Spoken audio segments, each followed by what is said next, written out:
जय गुरुदेव। विहंगम योगी की सहज रहनी का वर्णन। सदाफल देव जी महाराज कहते हैं कि सहज की रहनी सहज है, सहज सहज को पाए, सहज सहज साधन चले और सहजे सहज समाए। सहज रहनी पर श्रेष्ठ है विरला भेदी जान, अंतर अंतर गमन है सुरति निरति उर ज्ञान। सदाफल देव जी महाराज कहते हैं कि ब्रह्म विद्या योग की विज्ञान युक्त प्रणाली द्वारा आत्मा को अपनी स्वाभाविक चेतन अवस्था में रहना सहज और सुविधापूर्ण है। इसमें अन्य लोगों को तो कठिनाई एवं संभावना हो सकती है, किंतु जो विहंगम योग अभ्यासी है उसको बिल्कुल भी नहीं होती। चेतन आत्मा चेतन परमात्मा को प्राप्त करती है। विहंगम योग का साधन चेतन भूमि का है। इसके द्वारा चेतन आत्म सुरति चेतन पर ब्रह्म में प्रविष्ट हो जाती है और चेतन स्थिति में स्थिर रहना अत्यंत ही श्रेष्ठ है। इसे कोई कोई गुरु भक्त मर्मज्ञ साधक प्राप्त करता है और इस साधन में आंतरिक प्रक्रिया से साधन पथ पर चलना होता है। वहाँ कोई भी प्रक्रिया इसके लिए अपनानी नहीं पड़ती। विहंगम योग की साधना द्वारा ही सुरति तथा निरति का प्रत्यक्ष ज्ञान साधक को हो जाता है। इसके अलावा जो भ्रम है और जो कर्म है उसका भी सर्वदा नाश हो जाता है। आगे कहते हैं कि सहज सहज मार्ग चढ़ी जाई और सहज शब्द में सहज समाई। संत जी कहते हैं कि विहंगम योगी की जो सहज रहनी है वो कैसी होती है, तो इस पर कहते हैं कि विहंगम योगी की आत्म चेतना सुरति उस परम पुरुष जो नित्य है, चेतन है, शुद्ध है, बुद्ध है और मुक्त स्वरूप उसी पर ब्रह्म सच्चिदानंद परम सत्ता में जुटी रहती है। ऐसी अवस्था विहंगम योग के अभ्यास द्वारा सहज ही साधक प्राप्त करता है। इसमें किंचित भी कोई भी कठिनाई नहीं होती। आत्मा सुरति सहज ही चेतन पथ पर चढ़कर सहज अक्षर ध्वनि एवं परम तत्व सार शब्द में प्रविष्ट हो जाती है। ऐसा सहज योगी का एक एक कदम पृथ्वी पर चलना मानो अपने इष्ट देव परम पुरुष की प्रदक्षिणा करना है। उस विहंगम योगी की आंतरिक चेतन दृष्टि सतत चेतन गगन की ओर उन्मुख रहती है।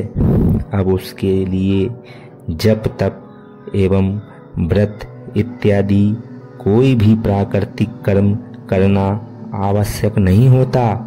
अर्थात जब प्रकृति के सारे साधन का त्याग होकर आत्म चेतना परब्रह्म में युक्त हो जाती है, तब वही परब्रह्म परमात्मा की पूजा है, ऐसा जानना चाहिए। वह विहंगम योगी नगर और वन को एक समान जानता है। नगर के कोलाहल के बीच रहकर भी अरण्य की शांति सा अनुभव उसे होता है। वह व्यापक परम तत्व को सर्वत्र अपनी दिव्य दृष्टि से देखता है। आँख कान एवं नाक बंद करने जैसा कोई भी कष्टमय साधन शरीर और मन का नहीं करना पड़ता। परमात्मा का अद्वितीय अप्रतिम एवं शुद्ध चेतन रूप सहज योगी को सदा प्रत्यक्ष दिखने लग जाता है और आत्मा उस दिव्य रूप को पुष्प के वास की तरह सदा स्पर्श करती रहती है। जैसे पुष्प की सुगंध पुष्प को हमेशा स्पर्श करती रहती है, वैसे ही आत्मश्रुति सदैव परमात्मा के चेतन दिव्य रूप में निमग्न रहती है। संतों को इस सहज समाधि का ज्ञान होता है और गुरु कृपा से ही निशब्द महामंडल में प्रविष्ट हो जाते हैं। इस सहज समाधि के विज्ञान को नित्य अनादि सद्गुरु सदाफल देव जी बतलाते हैं। इसके द्वारा संसार के दुख सुख से पृथक होकर प्रकृति से पार परम पद परमात्मा जो आत्म तत्व का आस्वादन विहंगम सहज योगी सहज ही करता है। कहते हैं कि ये अवस्था साधक की कब आती है। इस पर संत जी कहते हैं कि रहनी उत्तम सहज है, उत्तम जन सोई पाए, उत्तम गुण उत्तम मिले, उत्तम शब्द समाए। कहते हैं कि ये स्थिति तभी जानिए जब जिज्ञासु साधक वह सद्गुरु का अनन्य भक्ति द्वारा ध्यान करता है, वही इस सहज रेनी अर्थात गुप्त विज्ञान का अधिकारी होता है। उत्तम अधिकारी एवं जिज्ञासु शिष्य को ही उत्तम ज्ञान विज्ञान की प्राप्ति होती है और वह श्रेष्ठ परम पुरुष चेतन महाप्रभु में प्रविष्ट हो जाता है। सच्चे सद्गुरु जिज्ञासु साधक को ये स्पष्ट दिखा देते हैं कि ये संसार काल का देश है, यहाँ आत्मा का अपना कोई निवास नहीं है। आत्मा भूल भ्रम में पड़कर संसार को अपना घर समझकर यहाँ रहकर विविध चिंताओं और कष्टों में पड़ी है। अपना घर वहाँ है जहाँ अपने चेतन रूप का दर्शन होता है। अद्वितीय सत्पुरुष सार शब्द की प्राप्ति होती है। उस चेतन लोक में सभी चेतन शुद्ध मुक्त आत्माओं का निवास है। नित्य अनादि सद्गुरु सदाफल देव जी कहते हैं कि कुल तथा चेतन अमर लोक की महिमा विचित्र है। आत्मा का जहाँ चेतन गुण कर्म तथा रूप प्रकट हो जाता है वही अपना घर है। इस चेतन घर का यही स्वरूप समझना चाहिए। अब कहते हैं कि सद्गुरु के कृपा पात्र कैसे बने, अर्थात सद्गुरु की कृपा हम पर कैसे हो।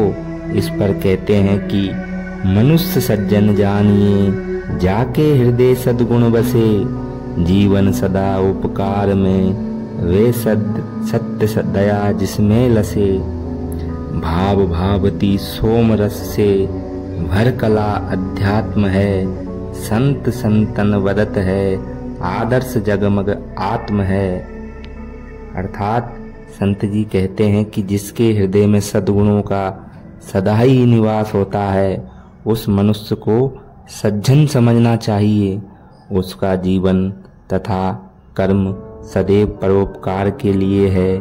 सत्य एवं दया आदि गुण उस व्यक्ति में सुशोभित होते हैं। उसके विचार तथा उसकी आत्मा सोम रस अमृत से सिंचित रहती है और वह अध्यात्म की श्रेष्ठ कला से परिपूर्ण होती है। संत के आदर्श लक्षण संतों ने यही बतलाए हैं। उनकी आत्माएं शुद्ध चेतन प्रकाश से परिपूर्ण रहती है।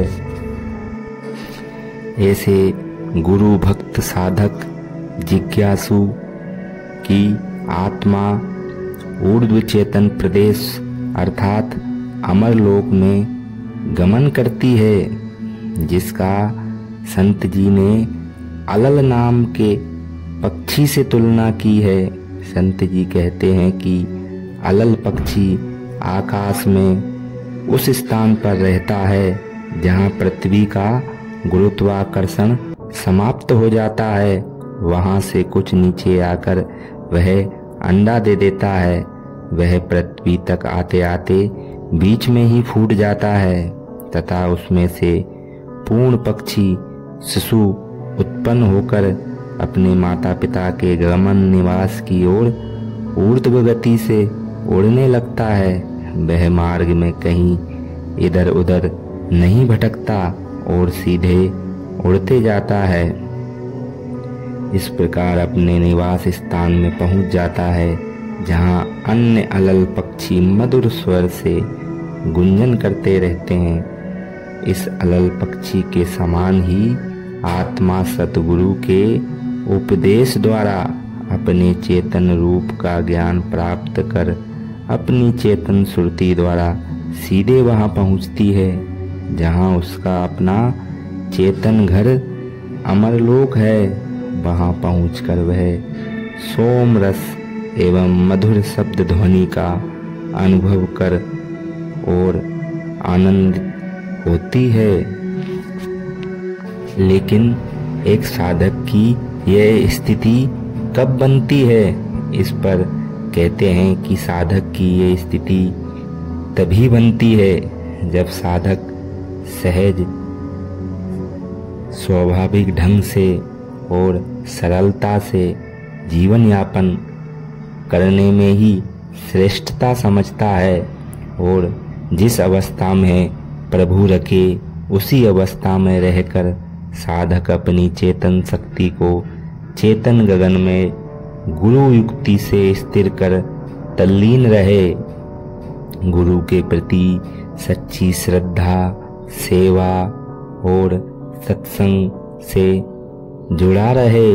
शब्द ब्रह्म के मर्मज्ञ साधक गुरु विधान द्वारा अपनी सुरति को लेकर निशब्द महामंडल में युक्त एवं स्थिर करे।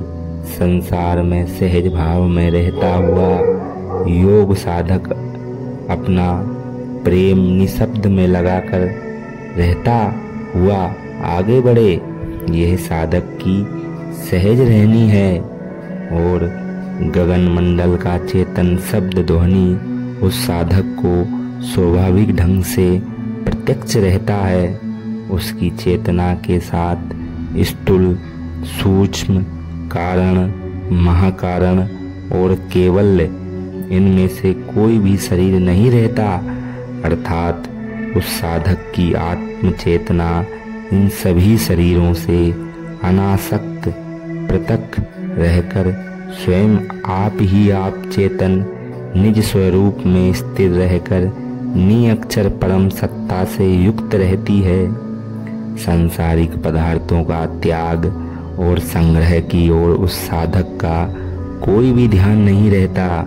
उसकी चेतना चिदाकाश में स्थिर रहती है और वह मकर तार के आधार पर आगे चेतन मंडल की ओर अग्रसर होती है, क्योंकि प्रभु के लिए उसकी पुरानी प्रीति जागृत होकर उसे अपनी ओर आकर्षित करती है।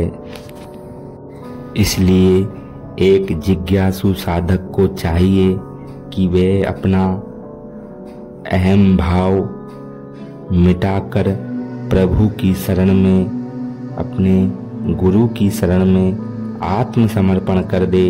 उन्हें केवल गुरु की ही आशा रहे और मन में कोई भी अन्य आशा नहीं रहे। साधक को ये पूर्ण विश्वास रहे कि जो प्रभु करेंगे वही होगा, किंतु साधक गुरु के प्रति सच्ची श्रद्धा से नहीं जुड़ेगा तब तक ये स्थिति नहीं आएगी। इसलिए साधक को चाहिए कि वे सद्गुरु के प्रति सच्ची भक्ति कर साधक अपने गुरु विधान द्वारा बताई गई युक्ति से चेतन गगन मंडल की ओर अपनी सुरती को ऊर्ध्वमुख करके उसे देखा करे और अपने मन को सुरती से पृथक कर प्राकृतिक भूमि में रोके। अपनी सुरती को निरंतर ऊर्ध्व भूमि की ओर गतिशील रखे और मन को बस में रखकर मन के विषयों को समाप्त कर दे। सुरती के साथ ऊर्ध्व जाने वाले मन को योग युक्ति द्वारा अर्ध भूमि में धैर्यवान साधक लाकर अपने चेतन मार्ग पर अग्रसर हो, क्योंकि मन के संयोग से सुरति निम्न भूमि में आ जाती है। अतः मन और सुरति को एक दूसरे से पृथक रखना चाहिए। इस योग युक्ति द्वारा प्रभु विरही साधक मन के साथ संघर्ष में निश्चित ही विजय होता है और मन को अपने नियंत्रण में रखकर अपनी सुरति के द्वारा निज चेतन धाम अमर लोक में गमन कर चिर शांति और अनुपम अपरिमेय आनंद का उपभोग करता है। सद्गुरु की कृपा के बिना कोई भी साधक परमात्मा का साक्षात्कार नहीं कर पाता। गुरु के अनुभव द्वारा जिस साधक को पूर्ण ज्ञान उपलब्ध हो जाता है और जब आत्म चेतन ये सुरति सूक्ष्म से भी सूक्ष्मतर निरति के रूप में जब परिणित हो जाती है, मन बुद्धि एवं वाणी इनकी गति प्रकृति मंडल से परे चेतन जगत में नहीं हो सकती, क्योंकि ये स्वयं प्राकृतिक है। आत्मा प्रकृति के साथ जब तक रहती है तब तक माया विभिन्न प्रकार की कामनाओं का जाल पसारते ही रहती है, जिसे आत्मा का ज्ञान जगत में फंसा रह जाता है। चेतन परम पुरुष के ज्ञान के बिना सत्य नाम सार शब्द की प्राप्ति नहीं हो सकती और बिना परम सत्ता के ज्ञान और साक्षात अनुभव के जीव काल के चक्कर में पड़कर दुख का अनुभव करता ही रहता है। अतः सद्गुरु की दिव्य ज्ञान प्रणाली द्वारा अपनी सुरति को प्रकृति संसार की ओर मोड़कर उसे परम पुरुष परमात्मा में लगाकर शांति एवं आनंद को प्राप्त करना चाहिए। यही सच्चे सद्गुरु का उपदेश होता है। इसलिए साधक को ब्रह्म विद्या, विहंगम योग और सहज रहनी और पवित्रता का ही सदैव संग करना चाहिए और गुरु के सानिध्य में रहकर इस युक्ति को जीते जागते जान लेना चाहिए। तभी जीव उस परम पद का अधिकारी हो पाता है। कहते हैं कि ब्रह्म विद्या विहंगम योग के साधन द्वारा ही इस कर्म एवं ब्रह्म का नाश हो सकता है, अर्थात कर्म और अज्ञान के बंधन से जीव मुक्त हो सकता है। प्रकृति का किला सदा ध्वस्त हो जाता है। आत्मा निज चेतन प्रकाश को प्रकट देखती है। चेतन आत्मा का चेतन परमात्मा से योग हो जाता है और दिव्य ज्ञान एवं आनंद की अनुभूति विहंगम योगी को उपलब्ध हो जाती है। इसलिए साधक को ब्रह्म विद्या का ज्ञान प्राप्त करना चाहिए और सच्चे गुरु की शरण सदैव जाना चाहिए। सभी को हरि ओम।